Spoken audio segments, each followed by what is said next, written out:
Hello दोस्तों, आज हम पढ़ेंगे अधूरी शादी का भाग नंबर 35। कार्तिक को युग का फोन आया। भाई, आप वहां जाकर भूल गए क्या? एक बार भी फोन नहीं किया। माही मिल गई कि नहीं? कार्तिक: ओहो सॉरी युग, मैं तो भूल ही गया तुम्हारी बहन के चक्कर में। युग: इसका मतलब भाई कि वह मिल गई है? तो आप कब आ रहे हो उसे लेकर? रुको भाई, मैं ऐसा करता हूँ कि कल आ रहा हूँ। मुझसे अब बर्दाश्त नहीं होगा। मुझे जल्द से जल्द उससे मिलना है।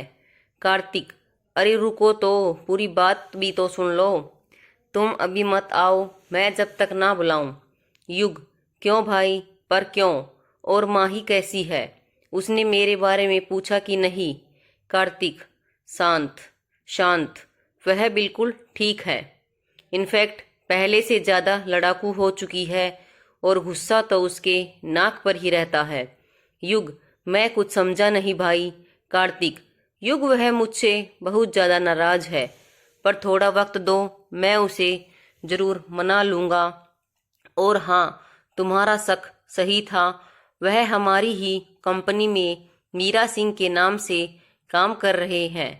फिर उसे सारी बात बता दिया।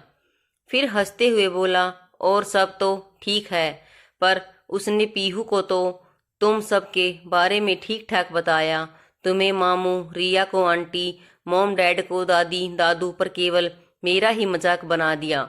मुझे अकड़ू अंकल बना दिया। गनीमत है कि मेरा फोटो नहीं दिखाई। यह सुनकर युग हंसने लगा। भाई, क्या अच्छा नाम दिया है माही ने आपको, अकड़ू। और हंसने लगा। कार्तिक: हंस लो दोनों भाई बहन मिलकर। मेरा जितना मजाक बनाना है बना लो। मेरा भी टाइम आएगा, तब मैं बताऊंगा तुम लोग को। युग: सॉरी भाई सॉरी। अच्छा यह बताइए, पीहू सचमुच में बहुत क्यूट है क्या? कार्तिक: हाँ बहुत क्यूट है, एंजल है मेरे लिए। उसी के कारण तो मैं माही से मिल पाया हूँ, इसलिए तो मैं उसे एंजल कहता हूँ। युग: अब आप इतना बोल रहे हो तो मेरा भी पीहू से मिलने का मन करता है। मान जाओ ना भाई, मैं कल आता हूँ, बस दूर से देखकर चला आऊंगा। कार्तिक: नहीं बोला ना, अभी मत आओ। तुम्हें क्या लगता है तुम आओगे और उसे पता नहीं चलेगा? युग: ठीक है भाई, जैसा आप कहें। उधर मीरा किचन में रात के खाने की तैयारी कर रही थी और पीहू उसके आगे पीछे कर रही थी। मीरा: क्या बात है बच्चा, आप नानी माँ के साथ जाकर टीवी देखें ना, यहाँ आपको चोट लग जाएगी। पीहू: मम्मा, हमें आपसे कुछ पूछना है। मीरा उसे गोद में उठाते हुए वहीं स्लेब पर बिठा दिया। हाँ तो पीछे हमारे प्रिंसेस को क्या पूछना है हमसे? पीहू: मम्मा, मेरे साले फ्लैंड के डैडा हैं, पर मेरे डैडा कहाँ हैं? मीरा: आज अचानक से आपको डैडा की कैसे याद आई? पीहू: मम्मा, आज पार्क में एक अंकल मिले थे, उन्हें देखकर हमें डैडा की याद आ गई। मुस्कुराते हुए बोली। तो मीरा उसे समझाते हुए बोली, कितनी बार बोला है आपको, अनजान लोगों से बात नहीं करनी चाहिए, और आप हमारी बात क्यों नहीं सुनते हैं आजकल? इस पर पीहू सॉरी मम्मा कहकर हंसते हुए वह नानी के पास भाग गई। तभी वहीं से वसुधा जी ने उसे आवाज लगाई, मीरा बेटा, आज एक मेहमान आने वाले हैं, तो उनके लिए भी खाना बना लीजिएगा, और हाँ, वह थोड़ा खीर भी बना लीजिएगा। मीरा: कौन है माँ वह गेस्ट, कोई खास है क्या? वसुधा जी: हाँ बेटा, खास ही हैं, पार्क में मिले थे हमें, पीहू से भी उनके काफी अच्छी दोस्ती हो गई है, तो हमने उन्हें रात के खाने पर बुला लिया। मीरा: ठीक है माँ, पर अनजान लोगों से थोड़ा कम ही मतलब रखिए। एक अनजान को यूं घर पर डिनर के लिए बुलवाना सही नहीं लगता हमें। वसुधा: नहीं बेटा, वह अनजान नहीं है, बहुत ही भला बच्चा है, जब आएगा तो तुम मिल लेना, तुम्हें भी अच्छे ही लगेंगे। मीरा: ठीक है माँ कहकर खाना तैयार करने लगी। कुछ देर बाद मीरा अपने कमरे से निकली तो हॉल में कोई पीहू के साथ खेल रहा था और ब्रजेश जी और वसुधा जी से भी बातें किए जा रहा था। पीहू की नज़र जब मीरा पर पड़ी तो वह दौड़कर उसके पास आ गई। मम्मा मम्मा, यह देखो, डैडा ने हमारे लिए कितने सारे चॉकलेट लाए हैं। मीरा आश्चर्य में पड़ गई और उसे देखने लगी कि पीहू किसे डैडा बुला रही है। तभी उसकी नज़र सामने मुस्कुराते हुए कार्तिक पर पड़ी और उसके मुंह से निकल गया, आप। इस पर वसुधा जी बोली, मीरा, आप इन्हें जानते हैं? सब मीरा की ओर देखने लगे तो मीरा बोली, नहीं माँ, हम इन्हें नहीं जानते हैं, हम खाना लगाते हैं। कहकर वहां से जाने लगी तो कार्तिक बोला, मीरा जी, झूठ क्यों बोल रही हैं? वो आंटी जी, हम लोग एक ही ऑफिस में एक ही साथ में काम करते हैं। मीरा इस पर चिढ़ते हुए बोली, नहीं, हम आपको नहीं जानते हैं, और जल्दी से किचन की ओर चली गई तो सब हंस पड़े। वसुधा जी कार्तिक की ओर देखते हुए बोली, बहुत मेहनत करनी पड़ेगी बेटा आपको। कार्तिक, कोई बात नहीं आंटी, चाहे जितनी मेहनत करनी पड़े, आखिर में मना कर ही मैं दम लूंगा। इस पर ब्रिजेश जी मुस्कुराते हुए बोले, हाँ भाई, बीवी को तो मनाना बहुत ही मेहनत का काम होता है। टेबल पर खाना लगाने के बाद मीरा ने सबको बुला लिया। वह सबके सामने नॉर्मल दिखने की कोशिश कर रही थी, पर भीतर से गुस्से से उबल रही थी। उसका बस चलता तो वह कार्तिक का हाथ पकड़कर उसे घर से बाहर कर देती। उस पर से पीहू भी डैडा डैडा करके उससे चिपकी हुई थी। कार्तिक भी उसे देख देख कर ऊंची आवाज में पीहू को दुलार रहा था, मेरी प्रिंसेस, मेरी एंजल, और पीहू खिलखिलाकर हंस देती। मीरा ने सबका खाना लगा दिया तो वसुधा जी ने भी उसे भी बैठने को कहा तो वह बोली, माँ, हमें भूख नहीं है अभी, आप लोग खाएं, हम बाद में खा लेंगे। इस पर कार्तिक बोला, आंटी जी, शायद आपकी बेटी को मेरा आना पसंद नहीं है, पर मैं क्या कर सकता हूँ, इतना टेस्टी खाना है कि मैंने तो डिसाइड कर लिया है, जब भी घर का खाना खाने का मन होगा, नहीं यहाँ चला आया करूँगा। यह सुन मीरा धीरे से मुंह बनाते हुए बोली, हाँ, जैसे होटल खुला है ना, मुंह उठाकर चले आएंगे। वह बोली तो धीरे से, पर कार्तिक ने सुन लिया और मुस्कुरा दिया। वसुधा जी, हाँ बेटे, जरूर आ जाना, हमारी मीरा बहुत ही टेस्टी खाना बनाती है। अरे मीरा, मैंने खीर बनाने को कहा था, आपने बनाया क्या? मीरा, हाँ माँ, हमने बनाया है, और वह खीर लाने के लिए चली गई। खीर का नाम सुनते ही कार्तिक को नमक वाली खीर याद आ गई तो उसके मुंह से निकल गया, खीर तो मेरा फेवरेट है, बेशर्ते उसमें नमक की जगह चीनी हो। मीरा तब तक खीर लेकर वहां आ चुकी थी। उसने सुन लिया तो धीरे से बोली, कभी कभी किसी की अकल ठिकाने लगाने के लिए खीर में चीनी की जगह नमक मिलाना ही पड़ता है। कार्तिक खीर का बाउल लेते हुए बोला, इसमें तो नहीं मिलाई होना नमक? इस पर मीरा उसे आंख दिखाते हुए बोली, गलती हो गई, मिला देना चाहिए था। कहो तो अभी मिला दूं? यह सुन कार्तिक मुस्कुराते हुए चुपचाप जल्दी जल्दी खीर खाने लग गया। उसे इस तरह से जल्दी जल्दी खाते हुए देख सब हंसने लगे। खाने के बाद डाइनिंग हॉल में बैठकर सब बातें कर रहे थे और मीरा किचन समेट रही थी। कार्तिक पानी के बहाने की किचन गया। वह पीछे से माही के कंधे पर हाथ रखा तो वह पलटी। उसने जब कार्तिक को अपने करीब देखा तो गुस्से से उससे बोली, तो हमारा पीछा करते करते आप यहाँ तक आ पहुँचे? कार्तिक, मैं तुम्हारे पीछे पीछे नहीं आया हूँ, मुझे तो आंटी ने इनवाइट किया था। मीरा, और पीहू को डैडा बोलना किसने सिखाया? कार्तिक उसके कंधे पर अपनी कोहनी रख टिकाते हुए बोला, अब तुम ही ने तो कहा था पीहू हमारी बेटी है, तो फिर मुझे तो डैडा बुलाएगी ही ना। मीरा अपने कंधे पर से उसका हाथ टकते हुए बोली, देखिए, इस तरह बार बार हमारे करीब आने की कोशिश मत कीजिएगा। कहकर वह जाने लगी तो पीछे से कार्तिक बोला, तो तुम ही बता दो किस तरह से तुम्हारे करीब आने की कोशिश करूं? वैसे खाना बहुत ही टेस्टी था। मीरा सुनकर अनसुना करते हुए पीहू को लेकर अपने कमरे में चली गई। कार्तिक भी थोड़ी देर के बाद उन लोगों से विदा लेकर अपने फ्लैट पर चला गया। दूसरे दिन सुबह जब मीरा उठी तो उसे अपने साइड टेबल पर एक बॉक्स नजर आया उसने जब उसे खोला तो उसमें वही पायल थी जो कार्तिक ने उसे पहनाई थी, पर मुंबई से आते वक्त वह उस पायल को भी वही खोलकर आ गई थी। उस पायल को देखकर उसकी आंखें भर आई।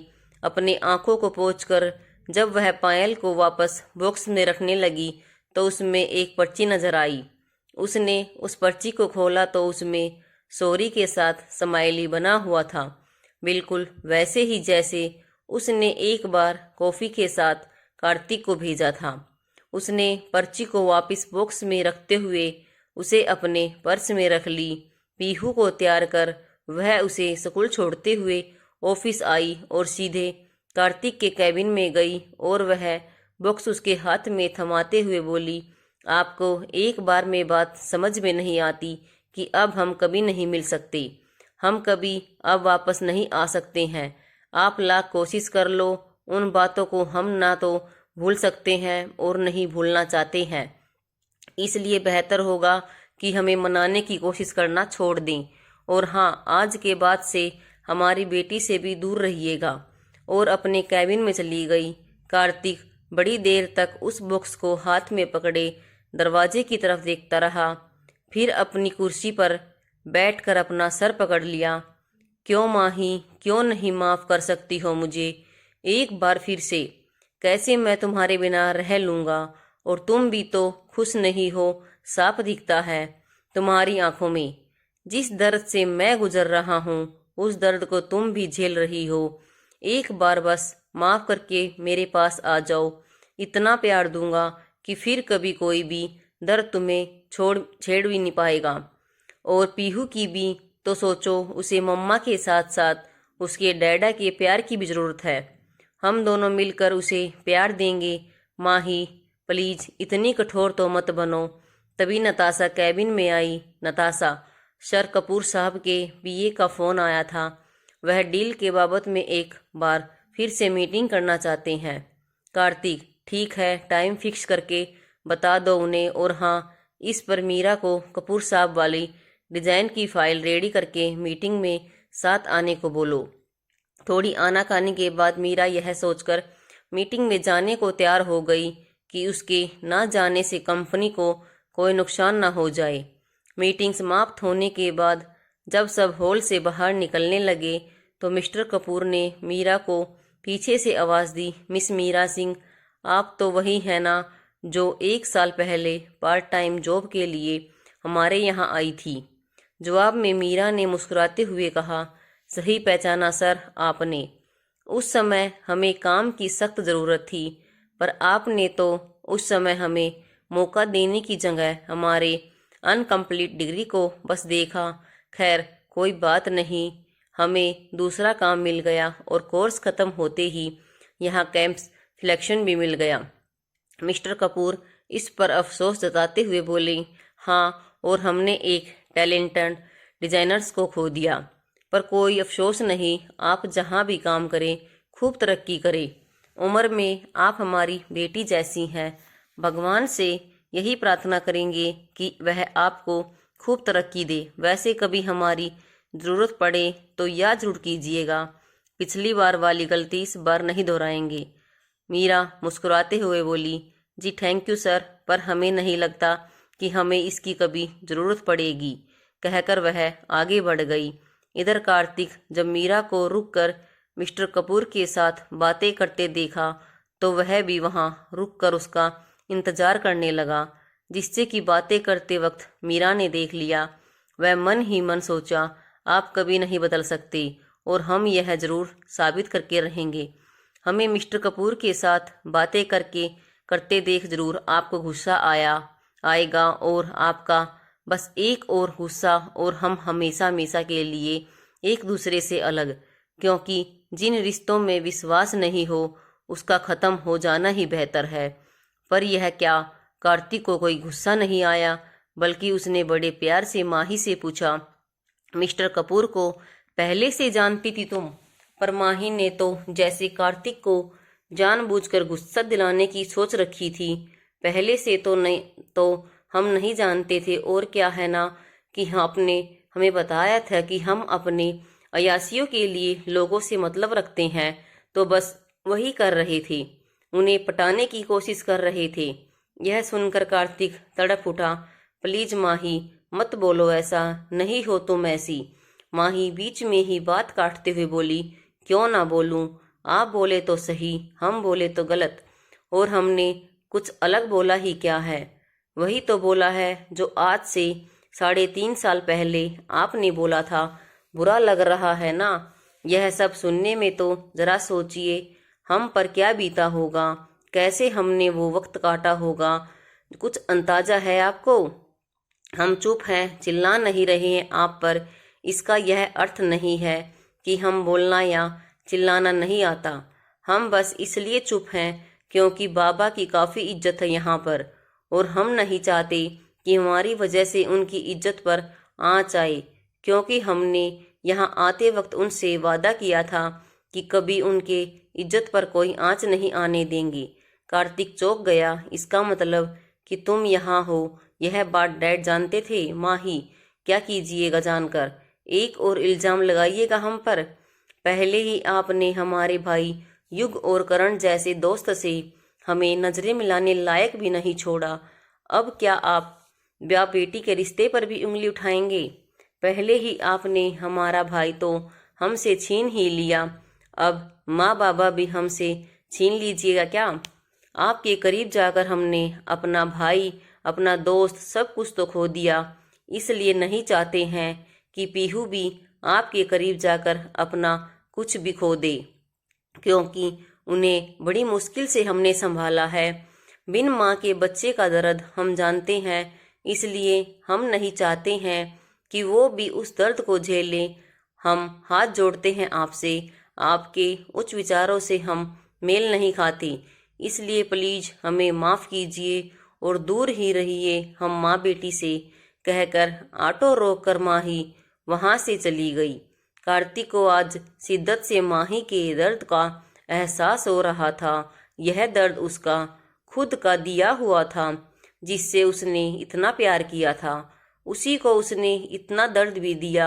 उस समय चाहकर भी वह उसे अपनी बाहों में समेटकर उसे संभाल नहीं सकता था। उसे अपने आप पर फिर से बहुत गुस्सा आ रहा था। माही के दर्द की दवा बनना चाहता था, पर वह बहुत विवश था। कुछ देर सोचने के बाद उसने गाड़ी माही के घर की तरफ मोड़ लिया। उधर माही भी अपने कमरे में बंद होकर बस रोए जा रही थी। आज कार्तिक के ऊपर अपनी सारी भड़ास निकालने के बाद भी पता नहीं क्यों उसके आंसू थमने का नाम नहीं ले रहे थे। वह बस रोए जा रही थी और इन आंसुओं के साथ साथ उसके मन में जमी सारी नाराजगी, सारा गुस्सा बढ़ता जा रहा था। इतना सब बोलने के बाद भी कार्तिक का गुस्सा ना होना उसे भीतर ही भीतर कचोट रहा था। कार्तिक मीरा के घर जा पहुंचा। संजोग से उस समय कोई घर पर नहीं था। उसे माही की रोने की आवाज़ सुनाई दी तो वह उसके कमरे में गया। वहां माही एक कोने में बैठी घुटने में सिर टिकाए रोई जा रही थी। कार्तिक दौड़कर उसके पास जाकर बैठ गया और उसे अपनी बाहों में भर लिया। उसकी बाहों में माही खुद बेखुद बिखर गई और जोर जोर से रोने लगी। कार्तिक के भी आंखों में आंसू निकलने लगे थे।